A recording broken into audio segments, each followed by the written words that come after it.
Good afternoon from the homesteading grandparents.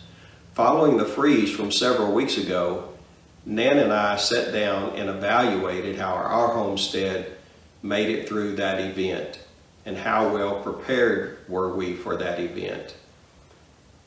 We broke our evaluation out into three categories: strength, vulnerability, and actions moving forward. Before we look at our evaluation or share our evaluation with you, we would like to say thanks to each of you for stopping in and watching our videos, and a special thanks to each of you who subscribe to our channel. You are a source of encouragement to continue producing videos, and we really appreciate that. So the first category was how well prepared were we for that event, or a strength. So we have a generator. We purchased that last year following the events, the hurricane events that happened along the Gulf Coast. So we had a generator and we had fuel for that generator. We had approximately 20 gallons in fuel. This is a gasoline generator. So we had approximately 20 gallons of fuel for the generator, and then both of our vehicles had full tanks of gasoline. Also last year, for the generator, we provided a direct hookup. So all we have to do in an event is set the generator up, plug it in with the cable, and then disconnect from the grid, and we're good to go. So we had those things. So propane fuel was the next item that we looked at.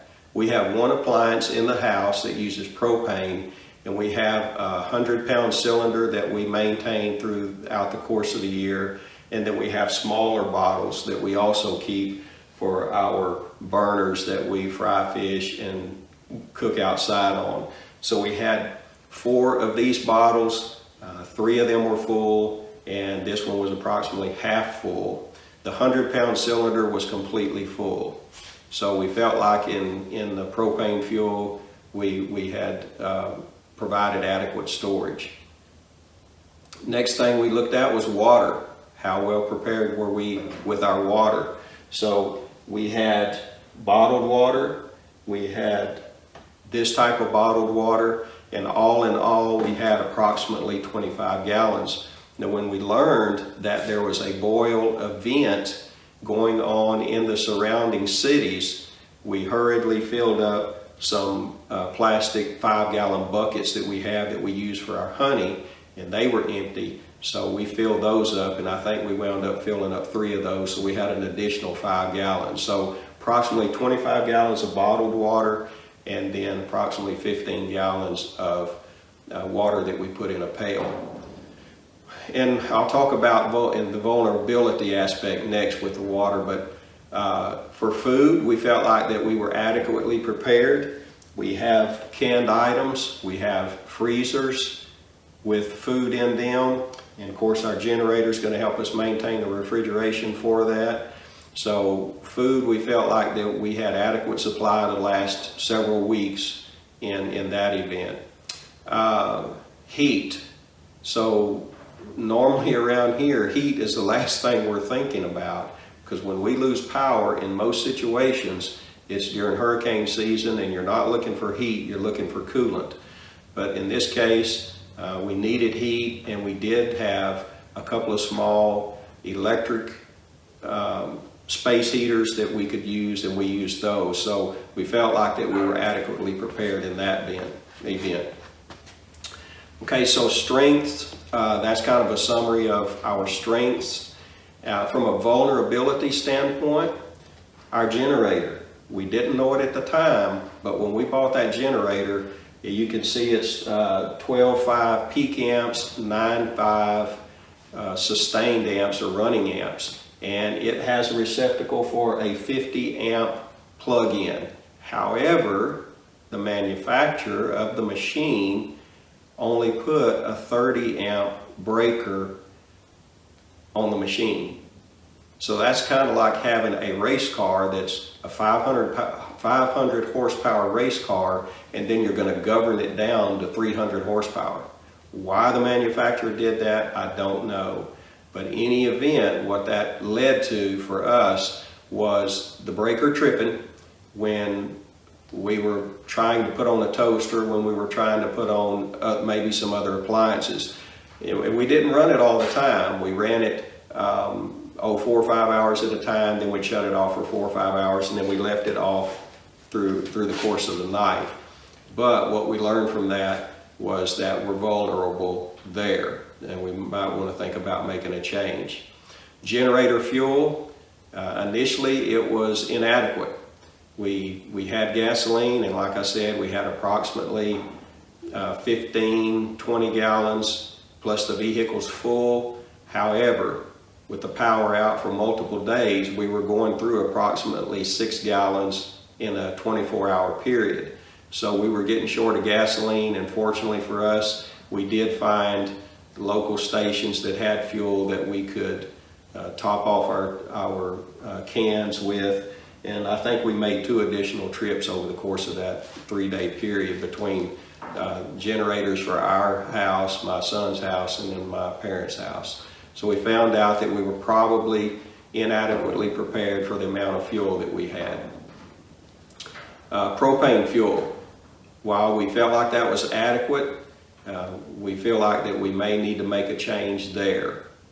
And we'll talk about that here in a minute on future actions. But water, we felt like that was probably inadequate for a longer period of time. The one thing that we did when we found out that the boil water was going into effect is we added water to one of our bathtubs. And we have 2 bathtubs, and I chose the one that used the manual stopper, not the one with the mechanical stopper. Because I did think through that process and say, well, if that's not seating like it should, then we would lose the water. Feeling like that the rubber stopper would be a sure seal. However, it was not. So over the course of the 2 days, we lost approximately half of the water that was out of the bathtub. So for the future, we'll not be using the bathtub, but we'll make changes there to address the water. AC, while this was a cold weather event, we looked at it from a hot weather event. If the generator wasn't going to run the refrigeration systems or appliances, and then we would kick on other smaller appliances, that it would throw that breaker, there's no way that it would handle a central air and heat or portable AC. So AC is something that we'll talk about here in a second. Food, we felt like that we come through that good. We have adequate supply of frozen food. We have adequate supply of canned food and canned goods, dry goods. We do put up canned goods throughout the year from the garden, and we were in good shape there. Cold weather protection.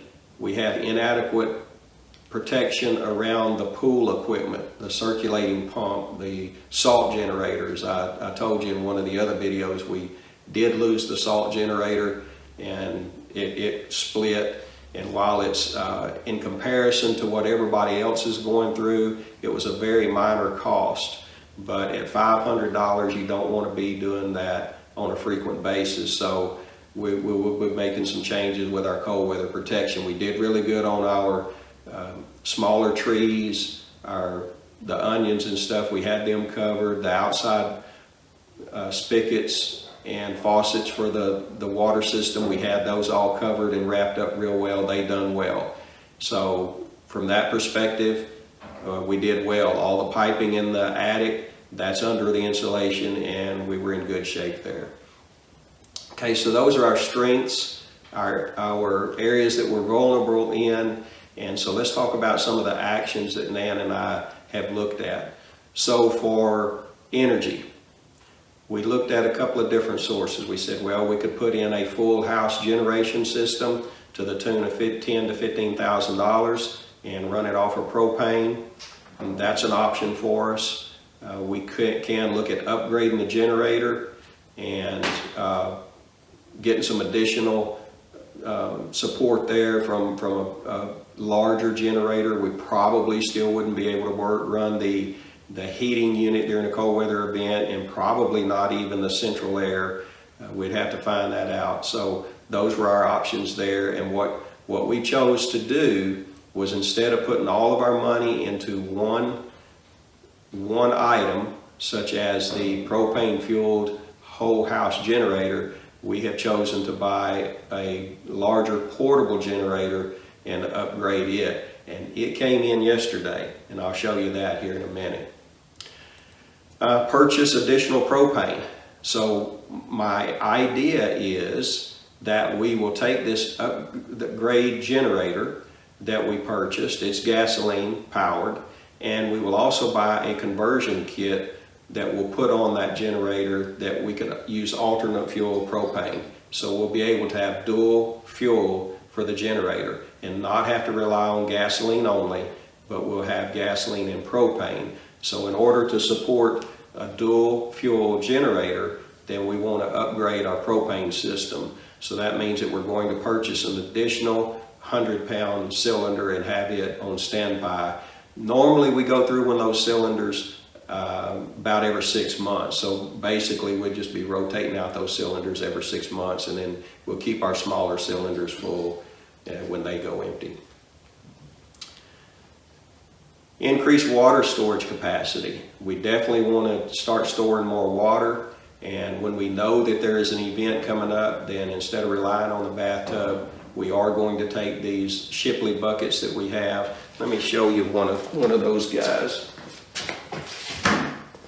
This one here is about a 2.5 or 3 gallon here, and we got it from Shipley's, and you can go down there and buy them for $1, $1.50, whatever, with a lid. And so we just put it, you know, you can fill your buckets up with water and keep them in storage that way. So that's how we're going to increase our water storage. Now the other thing we looked at was possibly going with some sort of purification system. We understand that Berkey's out there, and I haven't done any research on any of that, but we may be looking at some sort of purification system. We have the pond out back, and you know, we could leverage that resource if we had to, but we'd need some sort of purification system for it. For air conditioning, our goal is to purchase 2 portable AC units. We'll go with one window unit, and then we'll use an alternate type of portable AC, and that'll just be the standalone that you can set in a room that will exhaust out one of the windows. It comes with the ones that we looked at. You can set them up in your room, and then they have 2 exhaust hoses, flex hoses, that you set those in a window, expand like the accordion thing that will seal off, and then you get your hot air going outside. So we're going to buy 2 portable AC units in the event that the new generator won't handle the central air. So we'll be purchasing some portable AC units. And also for our food, while we were adequately stocked for several weeks, and again we have refrigeration, we have freezers, we have food there, but felt like that one area that we can look into is start canning meat products such as chicken and beef. We can look at that. We've been doing some research, watching YouTube videos, and we're going to start canning some chicken and some beef, so we'll have some protein that way. We can a lot of beans and peas and those protein items, but we'll start canning some meat as well. And then, like I said, the last thing would be for our cold weather would be to protect our pool equipment and put in insulation around that during a cold weather event. Have that stuff on hand so that we don't have to go buy it, and be ready to go in a cold weather event. Outside of that, for hurricanes, we're pretty well prepared there. We of course have all of our protection for our windows and our doors. We store that every year, so we have that. Again, some of the same thing that you go through with hurricanes is water, food, fuel. So those events are the same as what we just come through, and we feel like we've done a real good job of being honest with ourselves and evaluating how prepared we are for it. So we'll be making some changes, and just learning from the event, because I don't want to waste that opportunity. I don't want to waste that event that we didn't learn from it, and next time it roll around and be like, oh yeah, that happened last time too. No, we want to be prepared. So we'd really appreciate that if you've been through an event like that, maybe it was this freeze, maybe it was some other event, a hurricane, something that you have been through, that you had a lessons learned from it, because that's what this is all about, is lessons learned. And if you have an event that you've learned from, please provide some feedback. Please comment. Please help our community out. And what are some of the things that you are currently doing to prepare for energy crisis, electrical grid shutdown, loss of water systems? How well prepared are you? Because we're seeing these type events more and more as time marches on. And I don't look for them to get any less. I look for them to be more often. So please share your comments and what you're doing, and we would really appreciate it. So until next time, of course, if you have any questions about any of the equipment that we have and what we're, how we're storing it or what we're doing with it, please don't hesitate to ask. We'll be willing to share any of that information. So again, thanks so much. Thanks so much for your time, and God bless. You all take care, and until next time, we'll see you later.